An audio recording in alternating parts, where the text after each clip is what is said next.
Sir എനിക്ക് അഭിനയിക്കണ്ട.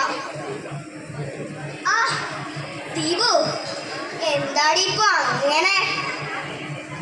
ചെറിയൊരു ആഗ്രഹത്തിന് പുറത്താ ഞാനീ പണിക്ക് വന്നേ. എനിക്കിനി ഇവിടെ തുറന്നു പോകാൻ പറ്റില്ല.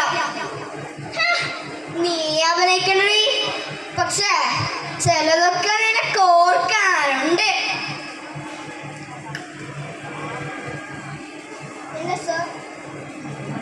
ആ ദീപു, റെസ്റ്റ് എടുക്കുമായിരിക്കും അല്ലേ? ഓ, ഇന്ന് റെസ്റ്റ് ഇല്ലാത്ത ഷൂട്ടിംഗ് ആയിപ്പോയല്ലേ? അങ്ങനെയൊന്നുമില്ല സർ.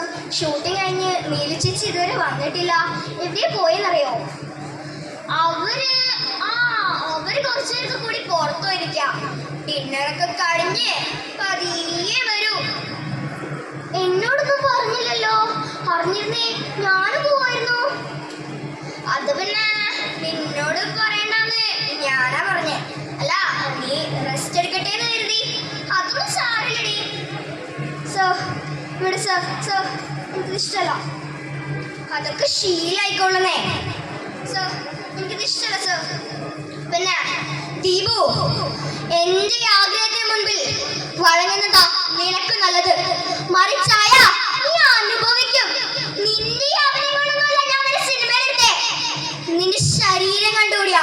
സർ സർ വിട് സർ, വേണ്ട sir, sir sir please sir, വേണ്ട സർ പ്ലീസ് സർ.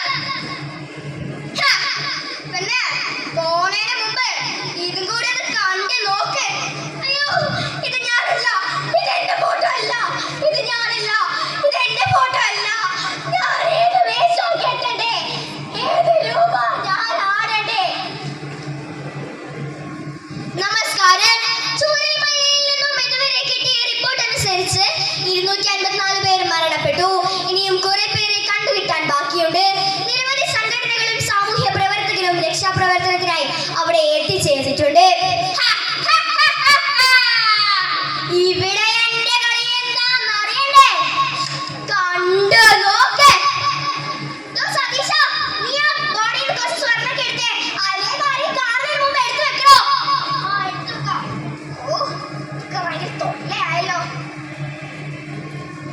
കൊണ്ടുപോ. അയ്യോ, ഞാൻ കുഴിച്ചെടുക്കാൻ പോയി. നിനക്കുണ്ടോ എന്ത് കളിക്കണേ? ദൂരാൻ പറ്റുന്നില്ലല്ലോ.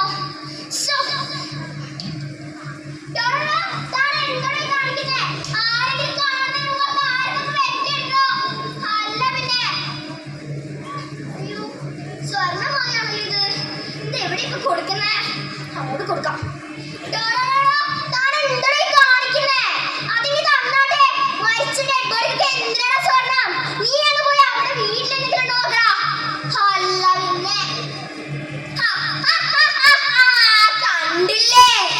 ഇതൊക്കെ തന്നെയാ എന്റെ കളികൾ. ഇതല്ല, ഇതിനപ്പുറവും കടന്നു നിരിക്കും. ഇനിയും കണ്ടു നോക്കേ. അമ്മയൊന്ന് വേഗമാട്ടെ, അച്ഛനിപ്പോ റെയിൽവേ സ്റ്റേഷനിൽ ഇറങ്ങുന്നു. വേഗം സമയമായി. ഈ അമ്മേനെ കൊണ്ട്. ആ ഹലോ, ആരാ?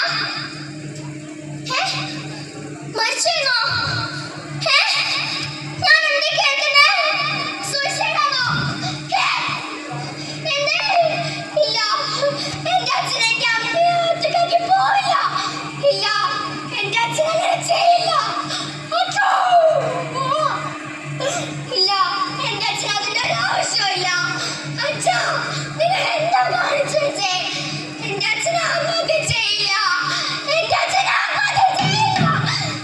എന്റെ അച്ഛനില്ലാതെ എനിക്ക് ജീവിക്കണ്ട.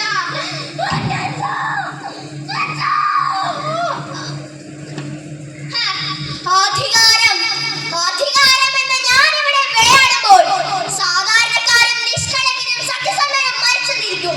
അത് സ്വാഭാവികം. പ്രിയപ്പെട്ട സഹോദരീ സഹോദരങ്ങളെ, അടുത്ത തലമുറയ്ക്ക് വേണ്ടിയെങ്കിലും ഇങ്ങനെയുള്ള അനീതികൾക്കെതിരെ നമുക്ക് കൈ ഉയർത്താം. നന്ദി, നമസ്കാരം.